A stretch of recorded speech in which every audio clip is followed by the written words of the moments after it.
Hello and welcome to another episode of In the Loop, the podcast series from LoopNet, where we explore the stories, ideas and people behind the world of commercial real estate.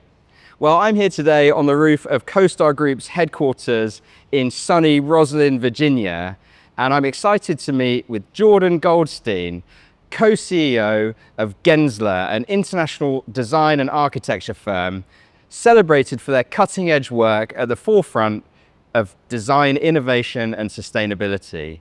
We're going to talk today about what sustainability means for the office environment and the concept of resiliency and how it impacts on the built environment generally and on the workplace. So let's head inside, meet with Jordan now, and get started.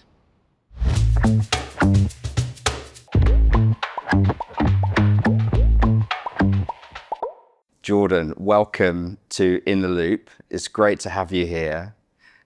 Jordan Goldstein from Gensler, which is an internationally renowned architecture and design firm in commercial real estate. Is that fair to say? Sure. Well, first of all, great to be here. Thank you for having me. But yes, we really everything from the commercial real estate side of the world to looking at lifestyle, community and civic projects, as well as health projects as well.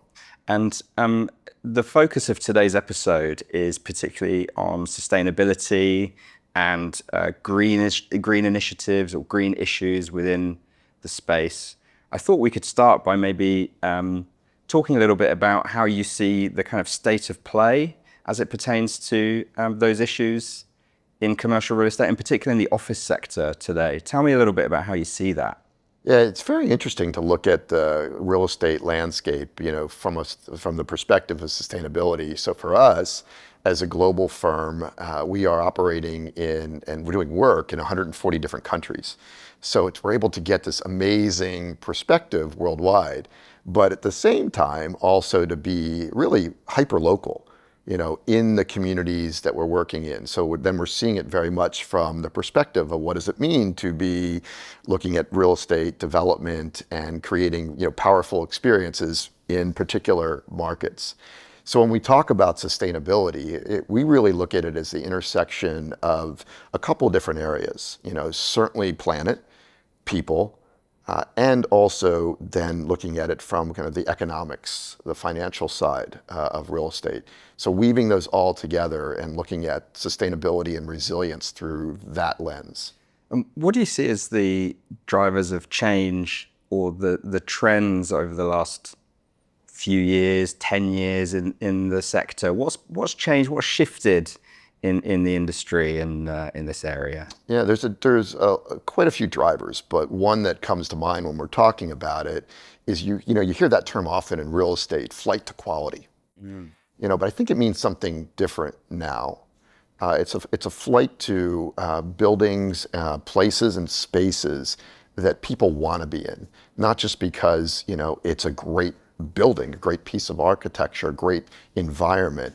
But because it is also contributing positively to the betterment of the environment, also that there's something more than just a place to do work, that there's an opportunity to plug in from a larger lifestyle standpoint.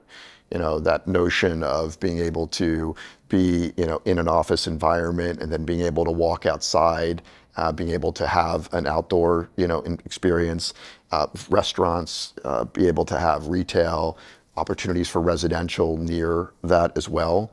So the equations have changed. At the same time, I think it's created a tremendous opportunity to just think differently about what makes good places and spaces today. And so when you think about that change and I suppose there's a shifting palette of considerations that go into a commercial building, an office, a space or a place. How could you kind of quantify the shift in terms of the consideration for things like sustainability and green issues since the start of your career to now? Like how much has that changed? Well, for me, I got into this industry 30 years ago, and the conversation we're having now wasn't really happening then. So to be able to have this conversation together, but also in a way that it resonates in the larger marketplace, and it's really part of kind of the mainstream dialogue, it is fantastic. It's just phenomenal that there is this kind of shift in awareness. I look at it for us as a real opportunity, we're doing over 1.6 billion square feet of project work every year. Incredible. Which is amazing to think Yeah. about that opportunity, that footprint, and being able to look at the work that we're doing with the clients we're working with the people that we are impacting as a chance to make a statement, about how the design world can really positively affect human experience. I'd love to hear more about your view on technological change today and how it's influencing the industry. Well, AI is certainly, top of mind. Sure. And it's certainly, you see it all over the place. We're taking at Gensler a very proactive approach to it. So where a lot of the industry feels like they're reticent and kind of sitting back, we actually leaned in several years ago when we realized, there's going to be a change to the way, buildings are planned, the way real estate is managed, the way people are able to experience space. So let's kind of lean into that. So we started developing our own technologies that allowed us to draw, imagine, create, ideate, create optionality very early, like very upstream in the design process. So you and I could be sitting and talking about, a new project, whether it's an office or mixed use or a hotel, or, a stadium or an airport, and start to really craft those experience almost instantaneously. Incredible. That we're able to be in spaces and really change, as we're talking. Well, maybe it's like this. Well, what if it's like that? And the more recent one for us is to overlay kind of a cinematic experience to that.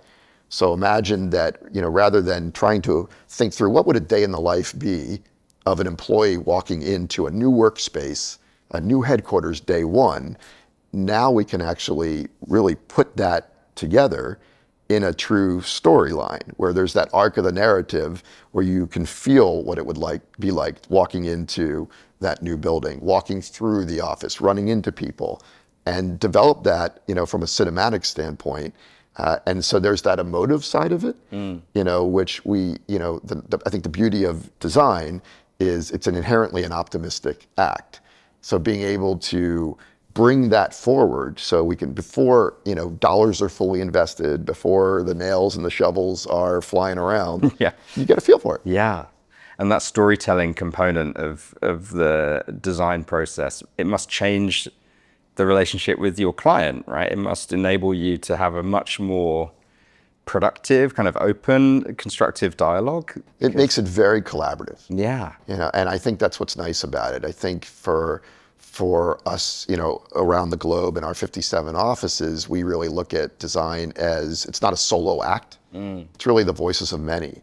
So now with these additional tools in the toolbox sitting around the table and being able to, craft ideas and optionality and ideate together, it just changes the game.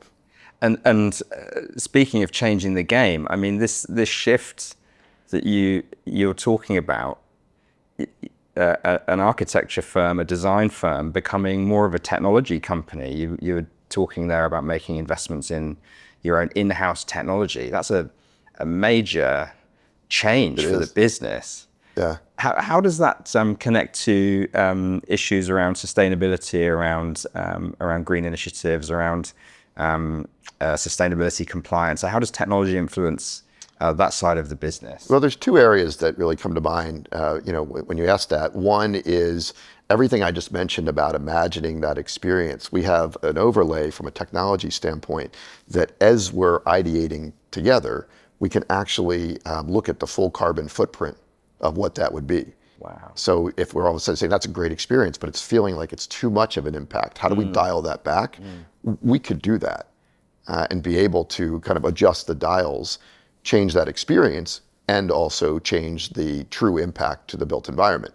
So that's one area. The other is a couple years ago, we started Gensler product sustainability standards. And what we have now done is it's affected, over 1,400 products that are out there, in the industry, is being able to really set a minimum threshold from a sustainable footprint standpoint for products that are acceptable to be considered for products, for places and buildings.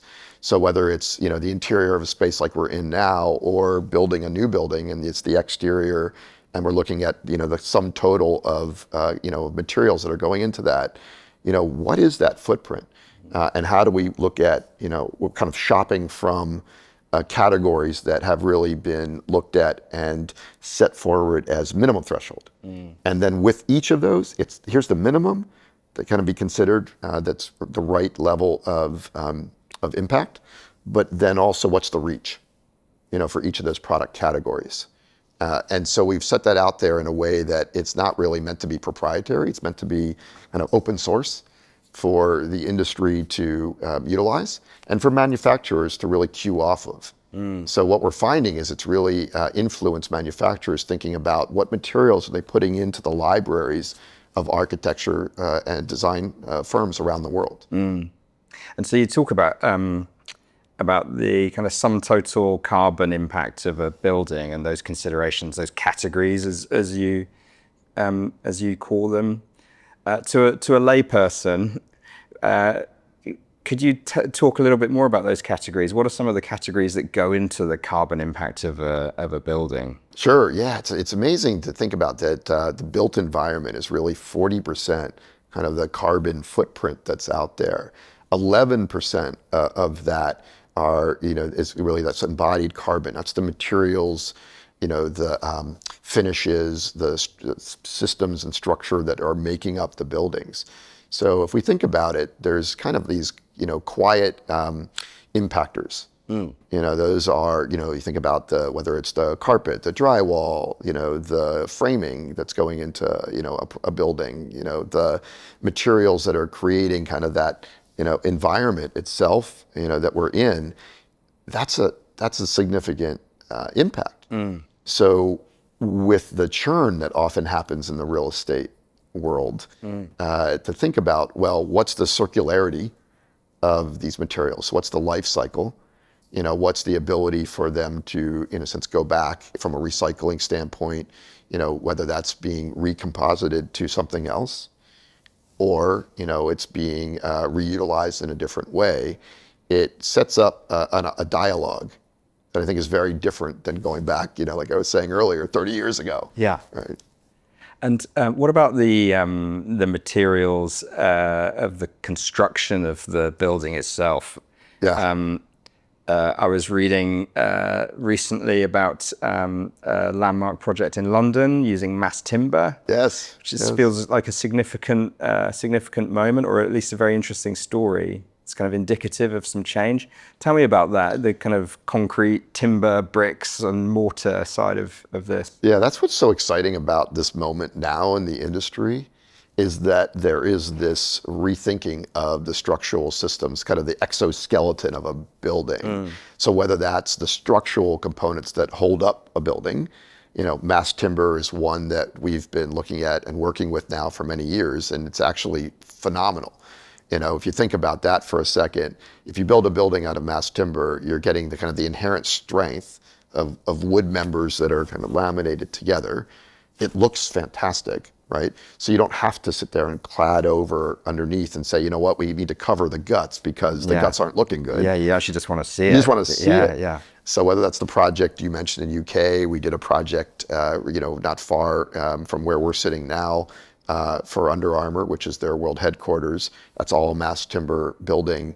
It is, not only is it a great storyline from a carbon footprint standpoint, but it's a great experience, from a user standpoint. And that's really the ideal intersection, right? Ideal intersection, yeah, absolutely. Yeah. And then even on the concrete side, they're looking at different types, different mixes of components in the concrete kind of composition that allows for a lower carbon footprint.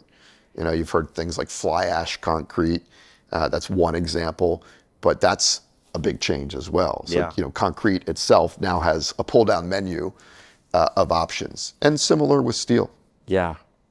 What are the barriers to entry, given that these seem like great solutions? or great options for the future? What are the barriers to entry, or that stop every building from being made out of mass timber or more sustainable Yeah, concrete? it's a great question. One of the barriers to entry is certainly around cost. And there's so much fluctuation in cost these days that being able to kind of blue sky it from the beginning and say, you know what, let's consider multiple options and not be deterred by cost early on, because what we've seen even in the last 12 months is the fluctuations where 12 months ago one of those systems may have been prohibitively more expensive, but now given the changes in the market it's a little bit more evened out. So being able to consider and have agility in the design process is, I think, a really smart way to go. And do you find nowadays that your clients are more open to some of these alternatives? Is that changing over time? Yeah, it definitely is changing. And it seems like it's not just the clients, which would be like the tenants, that would be occupying, for instance, an office building. So being more open to, sustainability that you can really see and feel, both in the materials and a biophilic strategy. Also understanding, like we were talking about mass timber. Well, fantastic look at, but it also serves a great purpose. But also on the developer side, the building ownership side of being able to, look at the investment strategy and say, okay, what's the return on investment, given the cost outlay at the beginning. But then at the same time, what's the operational side of this to maintain and operate that building? If it may mean that the upfront cost could be ticking a little higher, but the long-term operating cost and life cycle is a different equation, maybe that's worth looking at. Yeah, it becomes more appealing at that point. Yeah. It feels timely that we're coming to this conversation now because, again, I was doing some kind of background reading, and the LEED version 5 guidelines recently were released. So can you tell me a little bit about that? Tell me about the implications of that update, what it means for you, for your clients, and for the industry as a whole. Well, what LEED did when it first came out was it really kind of set a high bar and caused a lot of, whether it's on the tenant side, on the ownership side, development side, to think about, well, reaching that mark or reaching the different levels that were set offers a different product in the marketplace. That product is going to be looked at differently. It's going to be evaluated differently. And, it translated to that flight to quality that I mentioned early on. So as materials have changed, as systems have changed, as the appreciation of what does it mean to be, building with a resilient mindset has shifted, being able to change those levels has been really important. So what we find is that adjusting that, gravitating it kind of higher, it also kind of lifts all boats, in the water, and it creates a different dialogue out there, which I think is a welcome one. Absolutely. Gensler is a global firm, and you mentioned that you have offices in 50 some countries around the world. Tell me about what's going on around the world in this area. What are the learnings? What are the insights? How are things different, the same? Like, tell me more about what's going on out there in the wide world of real estate. I mean, that is the phenomenal thing about the firm that we have, is that it really is a 24/7, 365-day a year experience. So with the 57 offices working in 140 different countries, you're just seeing this amazing array of project work happening. What I'm finding in the EU and the UK is there's some amazing reposition projects. So it's like, how can you bring new life to old bones? Right. And they may have been an aging building or a series of buildings that were kind of people walking around almost like an island. That through the redevelopment can create a whole level of energy and bring new spaces to the market, and whether that's retail level spaces at the ground level experience, or creating things above that are, it was vacant or was underperforming, and that reposition happens quicker than a new build. So it's being able to be a catalyst faster in that marketplace. So if we take an example like that, where I suppose you have two options when you take an existing asset. You could start again, or you could work with what's already there. So tell me about the advantages of working with what's already there, and why that should be a serious consideration for a developer, for a tenant, for a town council. For everyone involved in the planning. It is a great sustainable story from day one, because you're not taking the building down.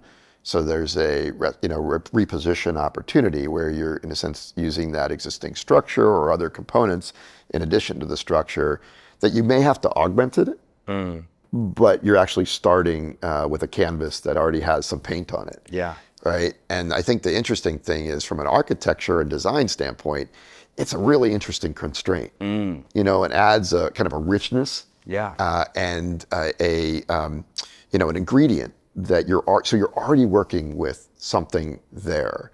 And we're seeing more and more jurisdictions around the world look with a more friendly eye towards repositions and say, you know what, we rather see more of those, and maybe even incentivize that development opportunity, versus the new build. One, because it'll bring things to market faster.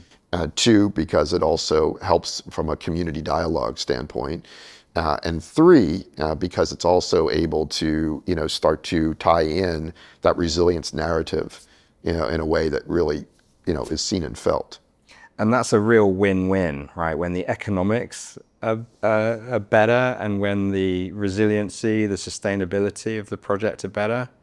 I think also with these repositioning or repurposing, they can lead to some very innovative results. I think about London particularly. Obviously, I've got some skin in the game, advocating for the UK, but there are some really interesting projects from the last 20 years in London where existing buildings have been repurposed or added to, augmented in some way, and it leads to interesting spaces and beautiful design. Yeah, and I'll go across the channel there to Paris, and there's a huge opportunity there. Like, we're doing one project, it's 450,000 square feet, which is a reposition for a building that's on the Seine, and it's a full reposition, immediately leased up. One tenant's taking the entire thing. It is a fantastic sustainability story, because it is such a big building. But it's also a chance to really demonstrate to the marketplace that, you can do this at scale, and you can use these old bones. You can add to it. You can bring kind of a relevance to today into a building from yesteryear. But you can do that it also is really a strong platform for tomorrow as well. So it's not just building for today. You're thinking about, how do you take these, the ingredients that are there and really set up a recipe that can serve for years to come. And, for that building like that, which, by the way, had no useful rooftop to actually create because of its position relative to the river, to the city, it becomes an amazing opportunity to take advantage of that. So it's not just, saying, well, the building was this way, so therefore we have to use it that way and maybe just reclad it. It's just reimagining the entire thing. I've noticed you use the term resiliency. Yes. Tell me about what resiliency means to you, and what resiliency means to Gensler. It means that it goes beyond just looking at sustainability through the ways that I think so many people touch that word and understand that word. Resilience is thinking about it not just from how things are built, how things are strategized and developed, but also how we live with it. How we experience it, and really how are we using the power of design to really shape human experiences. So I think resiliency looks at it that way, but it also goes beyond the here and now. Resiliency is also about, how do you create something that can endure? We have this exhibit that we were invited to be a part of, the Time, Space, and Existence exhibit at the Venice Biennale. And so it's exhibiting right now, and we thought, okay, well, let's take resilience into the equation. And what would the thesis be, for an exhibit? And we said, what if we weren't building for decades, but instead we were building for centuries? What would it look like? What could it be like? And so that's the exhibit. And I think when we think about, for us, resilience, that's one way to consider it. Jordan, tell me about electrifying buildings. What does that mean to you? Yeah, it sounds very strange, but it actually is a great way to think about the topic. We were talking about sustainability and resilience. And I'll use a specific example. I'll use us. So we needed to move our San Francisco office. And Gensler as a firm was founded in 1965 in San Francisco. So this was particularly meaningful for us. Yeah. So when we're looking at it, we're like, wow, the building we were in was a fossil fuel powered building, meaning that all the energy that we were utilizing for our conditioning, for kind of our life in the building was coming off of fossil fuel. So we said, well, what if we look for an electrified building, meaning all that energy was coming through the electrical grid rather than fossil fuel. And we found a building. And the interesting story to some of the themes we've been talking about is the building, the main part, the floor we were looking to take was an old trading floor, an older building that a new building had been attached to. So we could actually have a reposition story for our own office in an electrified building. So the energy footprint is much better. The carbon associated with that is much lower. And then for us, all the materials that we utilized to really build our own space, we used a ton of salvage material. So the flooring, the metals, some of the framing, all that stuff is salvaged. And then the workspace, because it's a mixture of kind of old and new, raw and refined, is phenomenal. It just feels good to be in that environment. So it was a great move for us, certainly better from an economic standpoint. And then from a living your mission. Right, that's exactly what I was thinking. It's living a our kind mission. of living case study of the Gensler approach. Very much so. Yeah, that must be wonderful. You mentioned the firm was founded in 1965. So it's 60 years old. Incredible. So how do you think about legacy and your own kind of personal impact on a business like that? Thinking about what you've inherited and the future of the business. Tell me about how you see that. Well, 60 years. It was founded by Art Gensler and, really started in the design world from a total different point of view, which was, yes, we could create buildings, but what about the spaces that people are literally in every day? So really the whole thoughtfulness around interior design and architecture merging together, inside out thinking started back then. So Art led the firm for a number of years.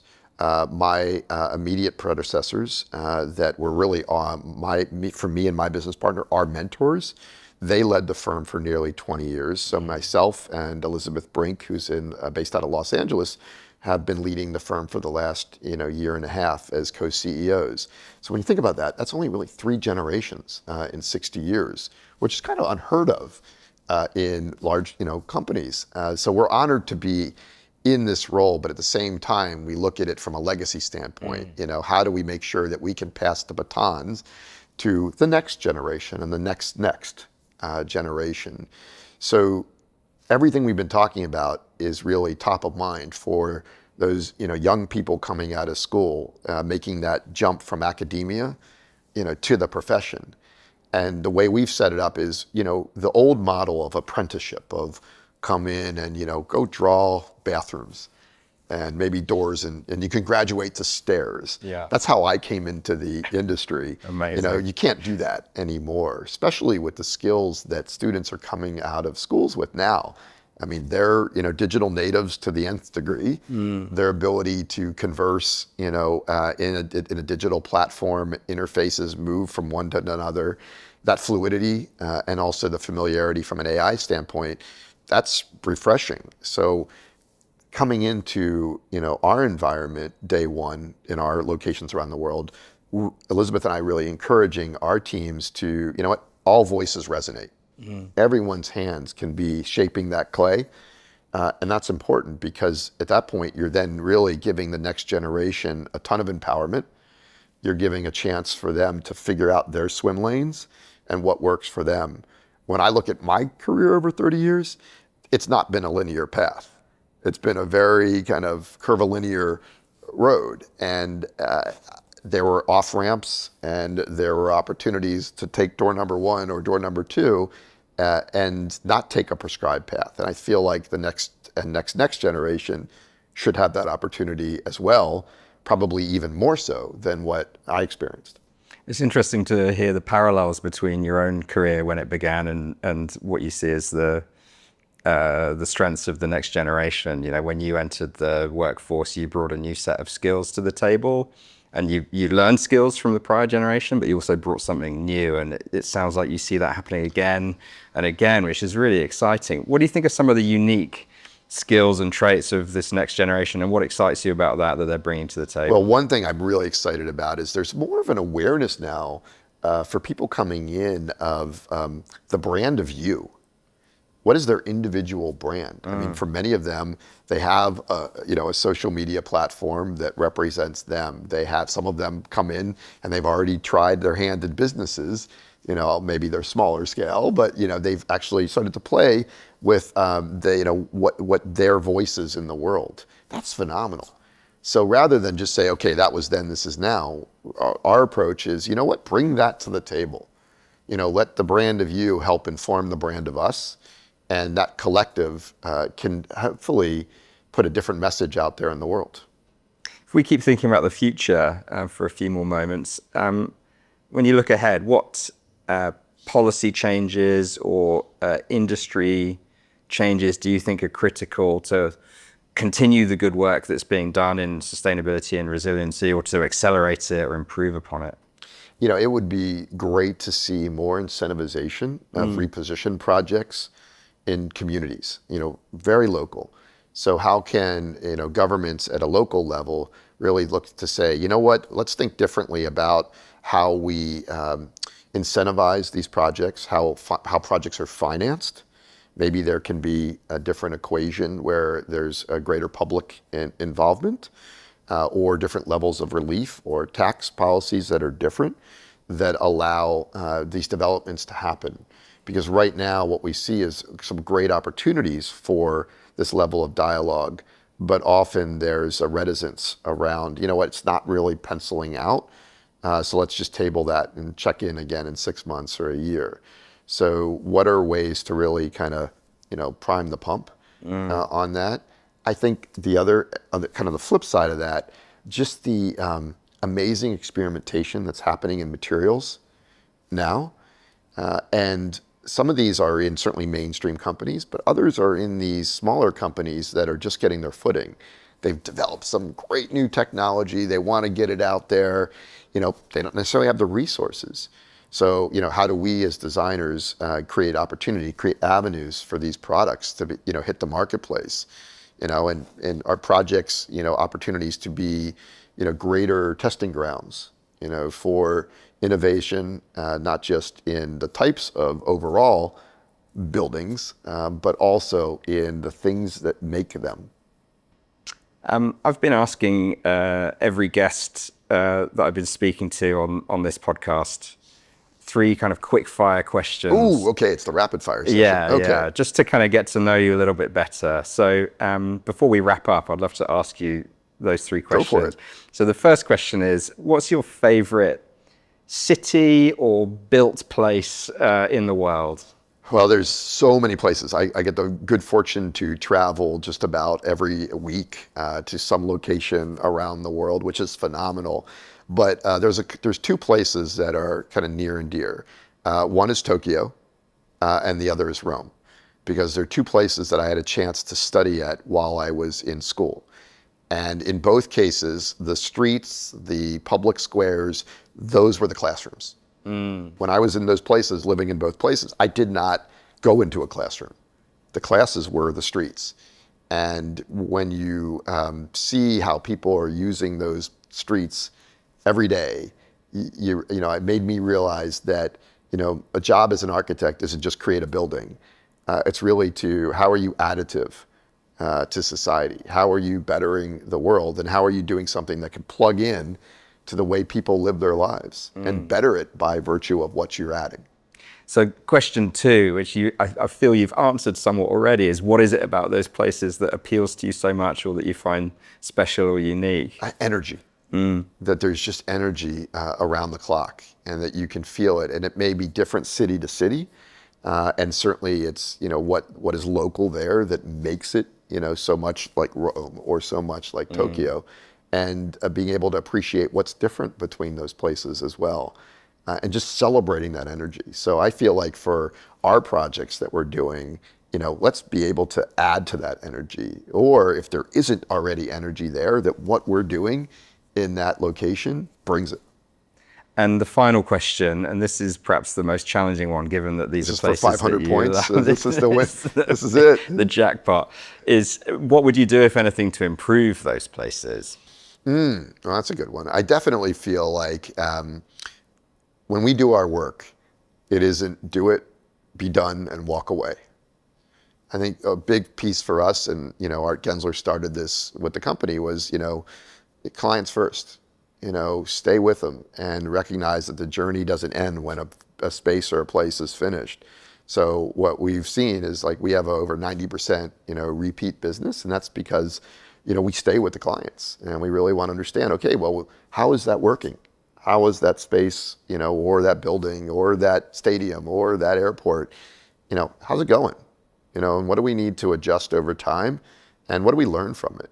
And with the technology overlay, it's not just what we hear, also data being able to inform what we are able to learn from those buildings. So by way of some final thoughts, you said something earlier which I thought was great, that design is an act of optimism. Yes. So tell me about how optimistic you're feeling about the future of resiliency, sustainability in the office sector and the built environment generally. Yeah, I think, as I mentioned earlier, design is inherently an optimistic act. And when I got into architecture and design, and when I came to Gensler, I felt I was surrounded by people that felt the same. And we look at it as, what we're doing, is an opportunity to bring that power of design to really positively impact. And that resilience and sustainable narrative that we've been talking about, here is part of it. It's not a trend. It's really like a must, and it's just happening. And I think the beauty of it is it's weaving itself into kind of the fabric of everything we do every day now. Those new materials, those different ways of exploring through technology the impact, those manufacturers that are trying things differently based on the dialogue they're having with the industry, developers, clients, workplace tenants, fan experience, passenger experiences, all informing it. It leads to a different equation now where everything we just talked about is starting to bake itself in. Well, it feels like a great point to leave it on. I could honestly talk about this and talk with you all day. I so appreciate your time and you sharing your insights and your experience with us. So thank you very much. Thank you. Thanks for having me. What a great dialogue. So thank you again to Jordan Goldstein, co-CEO of Gensler. I do so appreciate you joining us. It's been a great conversation, and I look forward to seeing you again next time. Well, thanks for having me. What a great dialogue, and I really appreciate the ability just to talk about not only what we do, but how we're experiencing it. So thanks very much. Yeah, thank you very much. So thank you again for joining us today on In the Loop, the podcast series from LoopNet, where we explore the stories and the ideas and also the people behind the commercial real estate industry. Do join us next time for another episode. Thank you very much. We don't want you to miss an episode, so don't forget to subscribe to our YouTube channel or follow In the Loop on Apple Podcasts, Spotify, or wherever else you listen to your podcasts. And while you're there, leave us a review and a rating, and don't forget to recommend the show to a fellow commercial real estate geek.